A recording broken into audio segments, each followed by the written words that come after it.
సీతమ్మ వాకిట్లో సిరిమల్ల చెట్టు release on this Friday. అంటే ఈ రిలీజ్ అనేది నాకు ఒక చేసినప్పుడల్లా ఒకటి గుర్తుకొస్తుంది. 98లో మేము తొలి ప్రేమ సినిమా డిస్ట్రిబ్యూట్ చేసినప్పుడు అప్పుడు అది మాకు 5 years రైట్స్ ఉండేది.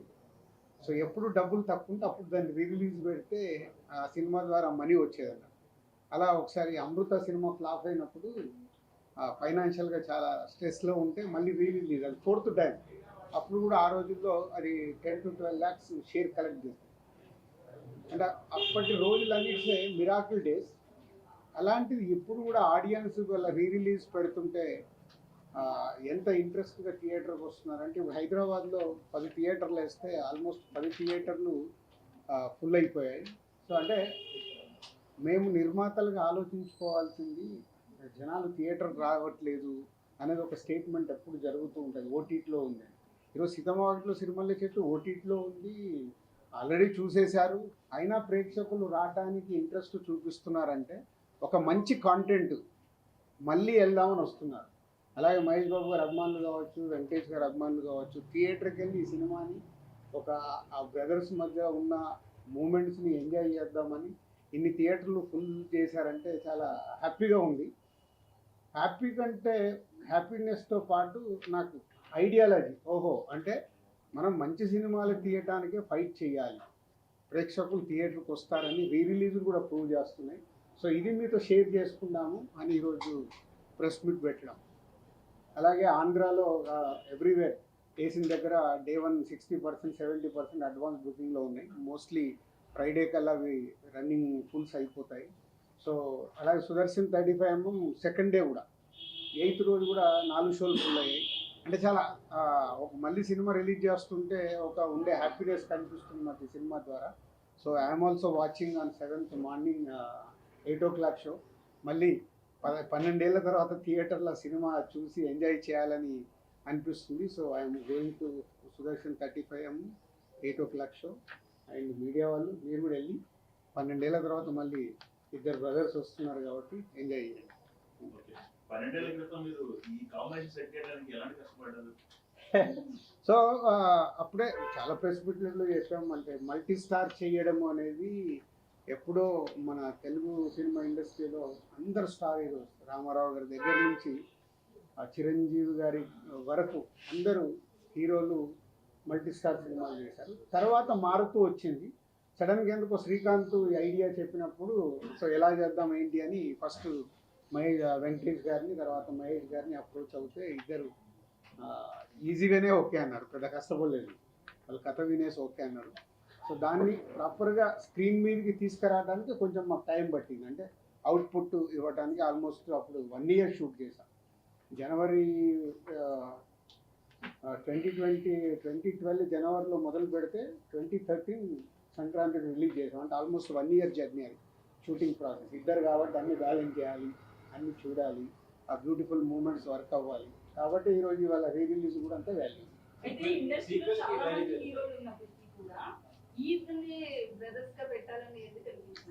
అట్లా ఇప్పుడు ఒక కథ అనుకున్నప్పుడు ఎవరు కరెక్ట్గా ఉంటారని అప్రోచ్ అవుతాము. వాళ్ళిద్దరు అప్రోచ్ అవ్వగానే ఇద్దరికి ఆ రోజుల్లో అట్లని కాదు. అంటే వెంకటేష్ గారికి సురేష్ బాబు బ్రదర్, మహేష్ బాబు గారికి రమేష్ బాబు గారు బ్రదర్. సో ఈ కథలో ఉన్నప్పుడు వాళ్ళు ఓన్ చేసుకుంటారు. అట్లాగే వాళ్ళిద్దరు ఈ సినిమా చేసేటప్పుడు చాలా టైం స్పెండ్ చేశారు. వెంకటేష్ గారు మహేష్ బాబు గారు డిన్నర్లో కలవడము, ఎలా జర్నీ చేద్దాము, స్క్రీన్ మీద ఎలా ఉండాలి, చాలా హోంవర్క్ చేసుకున్నారు వాళ్ళు. అందుకే అంత దగ్గరగా కనిపిస్తుంది, ఒక న్యాచురల్ ఫిలిం లాగా కనిపిస్తుంది.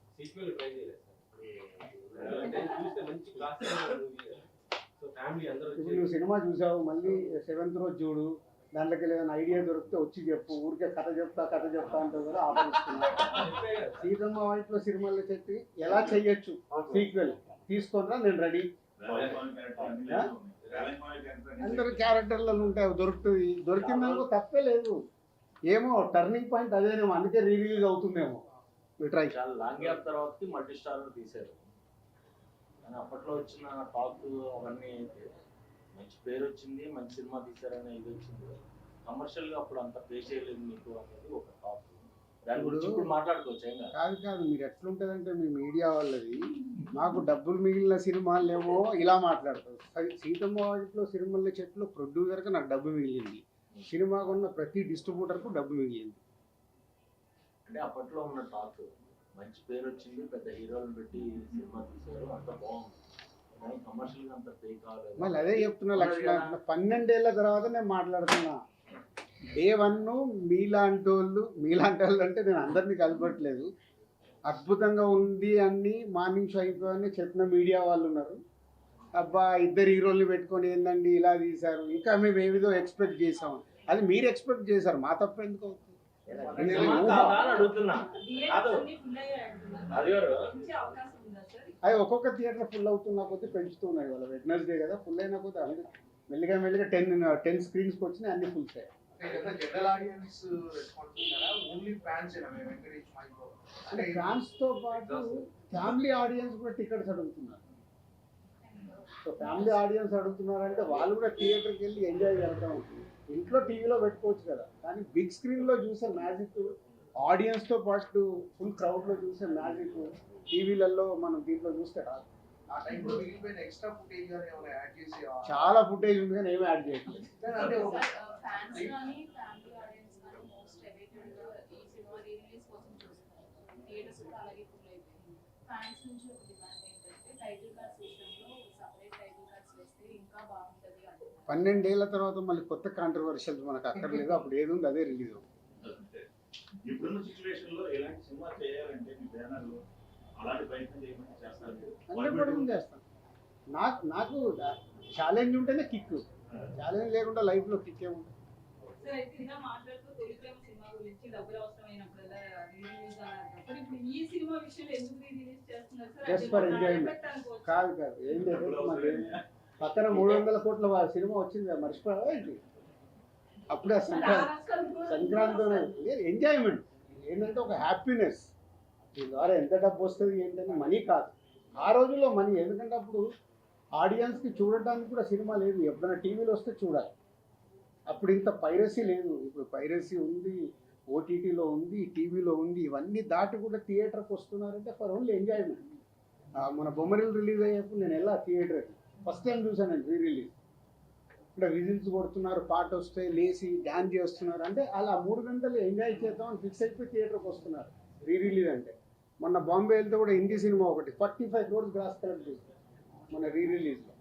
అంటే ఇదొక ట్రెండ్ స్టార్ట్ అయింది. ఈ రిలీజ్ ట్రెండ్ వల్ల ఆ వారం రిలీజ్ అయ్యే కొత్త సినిమాలకు ఇబ్బందికరంగా డిస్ట్రిబ్యూటర్గా అంటే ఆ వారం కొన్ని చిన్న సినిమాలు రావచ్చు, వాళ్ళకి ఇలాంటి సినిమాలు రిలీజ్ చేయడం వల్ల కొంచెం అట్లా కాదు, ప్రేక్షకులు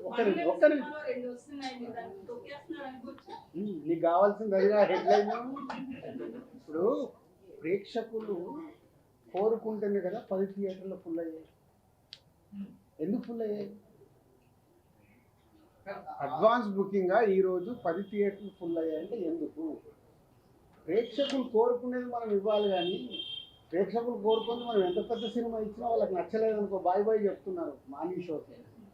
దానికి తోడు మీ సోషల్ మీడియా ట్రోలింగ్ మామూలుగా ఉందా, నాశనం చేసే వరకు వదిలిపెట్టట్లేదు. సో వ్యవస్థలో ఉంది, మనం ఎవరిని అనలేము. సో ప్రేక్షకులు రెడీగా ఉన్నప్పుడు మనం ప్రేక్షకులు ఎంజాయ్ చేస్తామంటే మీరు ఎంజాయ్ చేయొద్దు, మీరు ఈ సినిమా చూడండి అంటే చూస్తారా? ఖాళీగా ఇంట్లో కూర్చుంటారు, చూడు వెళ్ళను. వాళ్ళు అంత క్లారిటీగా ఉన్నారు ఆడియన్స్. ఇవాళ స్టార్ సినిమాకి అనుకున్న రేంజ్లో ఓపెనింగ్ రావట్లేదు అంటే ఎందుకు రావట్లేదు?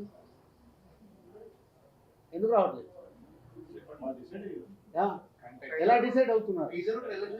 టీజరు ట్రైలర్తో నాకు ఫిక్స్, అరే దీనికి వెళ్దాం. మీకు అన్నిటికంటే విచిత్రం ఏంటంటే ఈరోజు సినిమా ఆన్లైన్ ఓపెన్ చేయగానే డిసైడ్ అయిపోతుంది ఏ రేంజ్లో బుకింగ్ ఉందంటే ఆ సినిమా హైప్ ఉందా లేదా ఇక్కడే తెలిసిపోతుంది. మా డిస్ట్రిబ్యూటర్లో కూడా అందుకే హైప్ లేదనుకో సార్ 10 లక్షల షాటు 20 లక్షల షాటు తెలిసిపోతుంది. మాకు సినిమా రిలీజ్ అయ్యి రిజల్ట్ అక్కర్లా, ఆన్లైన్ ఓపెన్ చేయగానే మన సినిమా రేంజ్ ఏంటి అనేది ఇక్కడే ఫిక్స్ 4 రోజుల ముందే. అంత అడ్వాన్స్గా ఉంది ఆడియన్స్.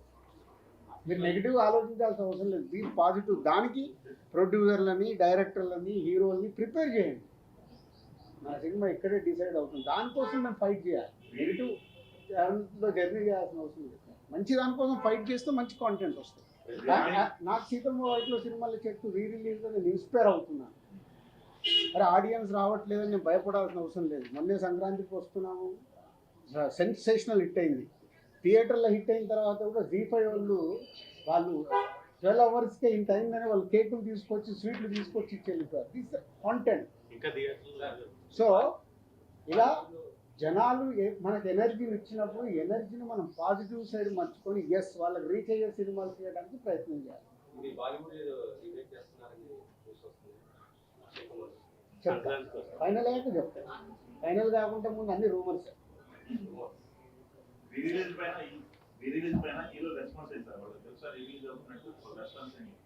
ఇవన్నీ మాకు ఎంజాయ్మెంట్ మూమెంట్. రెస్పాన్స్ ఏముంటుంది దీంట్లో? నేను ఏంటంటే 10 థియేటర్లు ఫుల్ అయినా హ్యాపీనెస్లో మిమ్మల్ని పిలిచా. మామూలుగా రిలీజ్కి ప్రెస్ మీట్లే అవసరం లేదు కదా. సో ఒక హ్యాపీనెస్ అనిపించింది. అరే ఇన్ని థియేటర్లు ఫుల్ ఏంటి, ఓవర్సీస్లో ఓపెన్ చేస్తే ఓవర్సీస్లో కూడా 40% 50% బుకింగ్ చేస్తున్నారు. ఓవర్సీస్లో అయితే $. అయినా వాళ్ళు కూడా రెడీగా ఉన్నారు అక్కడ చూడటానికి. అంటే మీరు మార్నింగ్ 8కి వెళ్ళి సినిమా చూస్తానని చెప్పారు. మన ప్రెస్ మీట్లో అంజలి గారు కూడా ఈ సినిమా చూడలేదని చెప్పారు. రణ్వీర్ గారు కూడా వస్తారు ఇక ఇప్పుడు ఫోన్లు చేసి పిలవాల్సిన అవసరం లేదు. మాకు హ్యాపీనెస్ కావాలనుకుంటే థియేటర్కి వెళ్ళి ఎంజాయ్ చేస్తాం. మాక్సిమం రిలీజ్ లో హీరోస్ వాళ్ళ బర్త్డేస్ లో ఏదో అకేషన్ లో రిలీజ్ చేస్తారు. అలా కాకుండా ఈ డేట్ లో రిలీజ్ చేయడం మెయిన్ పర్టికులర్ రీజన్ ఏమైనా ఉందంటారా? అట్లా ఏం లేదు. సో అనుకున్నారు March 7th డేట్ చేద్దామని లాస్ట్ మంత్ అనుకొని టీం అంతా ప్రిపేర్ చేసి పెట్టేసాం.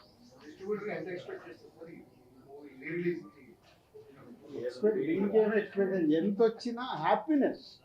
నేను చెప్పేది దీని ద్వారా వచ్చే డబ్బు కాదు.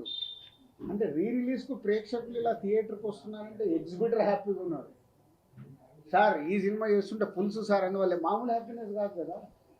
ఆడియన్స్ చూసేవాళ్ళు తీసిన మాకు 12 ఏళ్ల తర్వాత మళ్ళీ థియేటర్లు వెళ్ళి థియేటర్ హౌస్ఫుల్లో చూస్తుంటే ఆ కిక్కే వేరు కదా. ఆ కిక్కే ఇంపార్టెంట్. మళ్ళీ కంపారిజన్ ఎందుకు? ఉన్న ప్రజెంట్ ట్రెండ్లో ఒక్కోసారి ఒక్కో ట్రెండ్ నడుస్తుంది. చిన్న సినిమాల ట్రెండ్ నడుస్తుంది, ఒక్కోసారి పెద్ద సినిమాల ట్రెండ్ నడుస్తుంది, ఒక్కోసారి రిలీజ్ ట్రెండ్ నడుస్తుంది. ఉన్న అన్ని సినారియోల్లో థియేటర్స్కి జనాలు బాగానే వస్తున్నారు, ఓటీటీలో కూడా బాగానే చూస్తున్నారు. చిన్న సినిమాలు రావాల్సిన అవసరం ఉందా? పెద్ద స్టార్ హీరో సినిమా మంచి సినిమా రావాల్సిన అవసరం ఉంది. చిన్న పెద్ద లేదు. ఇంకా మంచి సినిమా నీ పోస్టర్ దగ్గరికి వెళ్ళి, నీ టీజర్ దగ్గరికి వెళ్ళి, నీ పాటల దగ్గరికి వెళ్ళి, అది చిన్న సినిమా అయినా స్టార్ హీరో సినిమా అయినా అది రీచ్ అవుతే ఏ రేంజ్ కాదు. ఇప్పుడు చిన్న సినిమా అంటే 10 కోట్లు తీయొచ్చు, స్టార్ సినిమా అంటే 400 కోట్లు చేస్తుంది. నంబర్సే డిఫరెన్స్ కదా. అల్టిమేట్ కాంటెంట్ ప్రేక్షకుడికి రీచ్ అవుతే పోస్టర్ దగ్గర నుంచి టీజరు, సాంగ్, ట్రైలర్ అన్నీ వాళ్ళకి ఎక్సైట్మెంట్ అవుతే చిన్న సినిమాలు కూడా ఫుల్ చేస్తున్నారు. పెద్ద సినిమాలు అంటే మన సంక్రాంతికి వస్తున్నాం, మన తండ్రిలు బాగుంది. తర్వాత ఈ డబ్బింగ్ సినిమాలు, ఒకప్పుడు డబ్బింగ్ సినిమాల మీద మొన్న ఆడింది కదా. డబ్బింగ్ సినిమా కూడా ఆడుతుంది కదా. డబ్బింగ్ సినిమాలు కూడా రాగన్ డబ్బింగ్ సినిమాలు కూడా బాగా వస్తున్నాయి. డబ్బింగ్ కాదు, డబ్బింగ్ కాదు, ఓకే ఓకే. డబ్బింగ్ సినిమాలు వస్తుంది. డబ్బింగ్ సినిమాల వల్ల తెలుగు సినిమాల పర్సంటేజ్ ఏమన్నా తగ్గుతుంది? అది ఏముండదు. అరే అక్కడ థియేటర్లు ఖాళీగా ఉంటే మళ్ళీ పర్సంటేజ్ అంటారంటే మరి మా థియేటర్లలో సినిమాలు లేవు. మీరు ఇప్పుడు చిన్న సినిమా పెద్ద సినిమా థియేటర్లు ఖాళీగా పెట్టుకున్నారు. ఏ సినిమా వచ్చినా వేయడానికి ఎగ్జిబిటర్స్ రెడీగా ఉన్నారు. సినిమా రిలీజ్ చేయడము, థియేటర్లు ఇవ్వడం కాదు, ప్రేక్షకుల్ని థియేటర్కి తీసుకురావడం ఎలా, అది ఇంపార్టెంట్. ఇందాక నువ్వు అడిగిన క్వశ్చన్లో ఉంది. 2020 సంక్రాంతి తర్వాత మీ ఆలోచన ధోరణిలో ఏమైనా మార్పు వచ్చిందా? ఎలాంటి సినిమాలు తీయాలనుకుని మీరు ఏమైనా పొందాలని మార్చుకుంటున్నారా? నువ్వు మిస్ అయినట్టు నువ్వేను. గేమ్ చేంజర్ సంక్రాంతికి వస్తున్నా ప్రెస్ మీట్ పెట్టిన రోజే చెప్పాను. 2 సినిమాలు రిలీజ్ కాకుండా ముందే నేను చెప్పాను. ముందు రోజు ఉన్నా ఉన్నావు కదా, మరి ఆ రోజే చెప్పాను కదా. నేను లాస్ట్ 4 years ఏం మిస్ అయ్యాను, మీరు ఏం పట్టుకొని వెళ్ళాలనేది నాకు క్లారిటీ ఉంది. ఆ రోజు రిజల్ట్ రాలేదు కదా, రిజల్ట్స్ వచ్చిన తర్వాత రిజల్ట్స్ అయినా ఏదైనా నేను ఏం చేయాలనేది నాకు క్లారిటీ ఉంది. సో దానికి కూడా సంక్రాంతికి వస్తున్నాము సినిమా ఒక సెన్సేషన్ హిట్ అయినప్పుడు ఏం క్లారిటీ వచ్చింది? ఇంకా నేను అనుకున్న క్లారిటీ నాకు వచ్చేసింది. హౌ విల్ మేక్ ఫిలిమ్స్, ప్రేక్షకుల్ని థియేటర్కి వెళ్ళాలి. ఈ రోజు కూడా ఈ ఎనర్జీ నాకు అదే. సీతమ్మ వాకిట్లో రిలీజ్ చేస్తే ఇలా ఫుల్స్ ఉందంటే ఓకే. నేను అనిల్ రావిపూడి ఫోన్ చేసి చెప్పాడు, మీ టైం బాగుంది అంటే దీనిలో కూడా డబ్బులు వస్తాయి. డబ్బులు కాదు, అది కిక్. అంటే పని చేయడానికి మాకు కిక్ కావాలి. పిక్ ఎక్కడికి వెళ్ళి వస్తాయి? బాగుంది.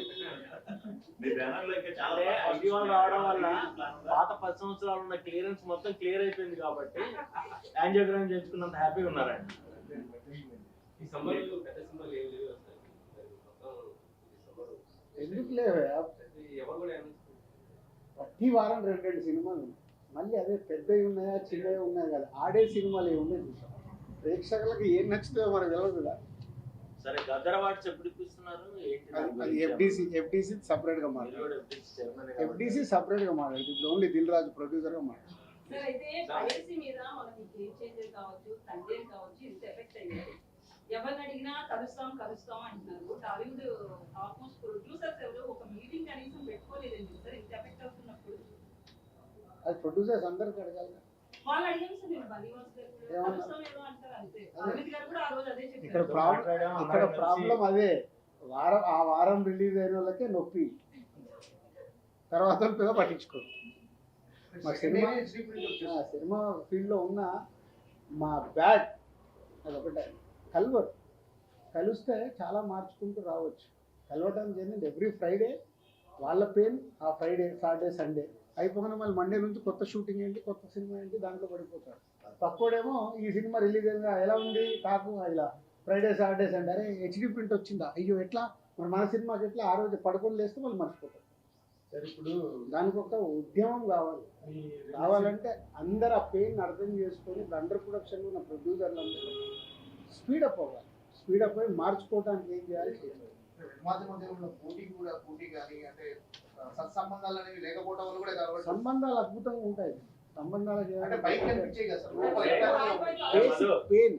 నేను ఒకటి చెప్తున్నాను రాజు గారి ముందు, ఇన్ని సంవత్సరాల నుంచి గత 20 ఏళ్ల నుంచి పైరసీ గురించి మాట్లాడే వాళ్ళే రాజుగారు లాగా అందరూ ఓపెన్ అయ్యి తేజ లాంటి వాళ్ళు నా సినిమా నా ఇంట్లో నా కన్సర్న్ నేను గడుపుకుంటున్నాను, మిగతా వాళ్ళ కన్సర్న్ కడగాల్సిన అవసరం లేదని చాలా నిర్దిష్టంగా చెప్పారు.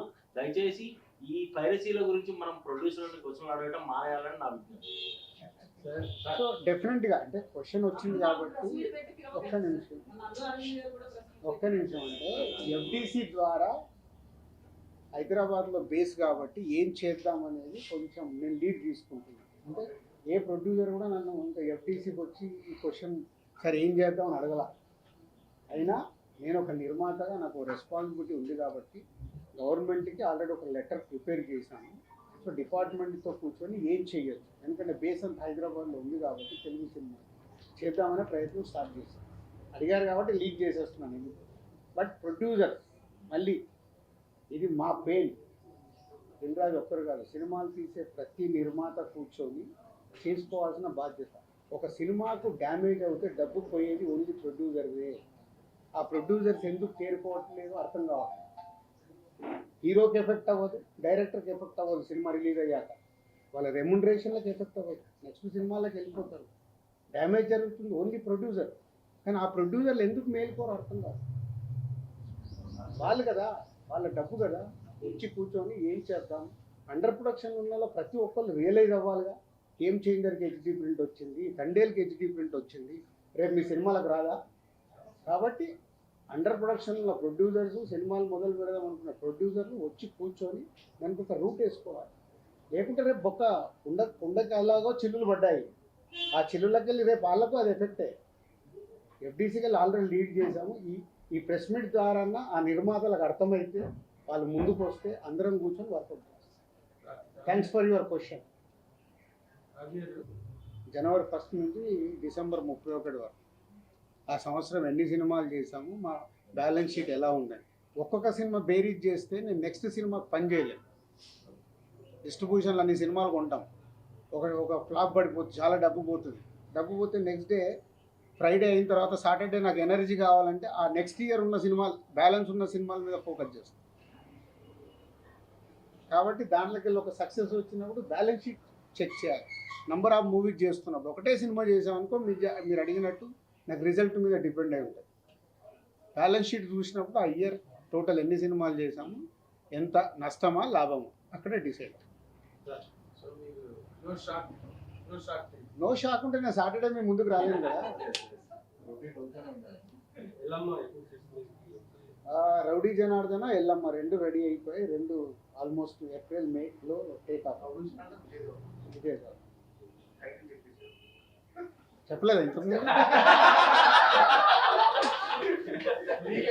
Okay, rowdy Janardhana Vijay Deverakonda cinema title, Yellamma Nithin title.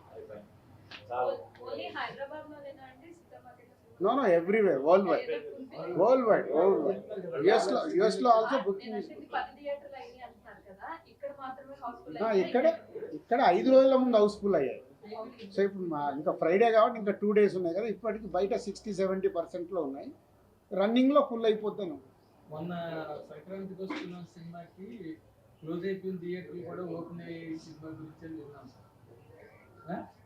అయ్యాయి మరి ఆ థియేటర్కి ఇస్తున్నారా ఈ సినిమా? అంటే అది మళ్ళీ నా ఏరియా కాదండి, అది కింది వరకు ఎవరి దాళ్ళు, అది డిస్ట్రిబ్యూటర్ చూస్తాడు ఎక్కడ వేస్తున్నారంటే మాకు ఇన్ఫర్మేషన్. Okay, thank you.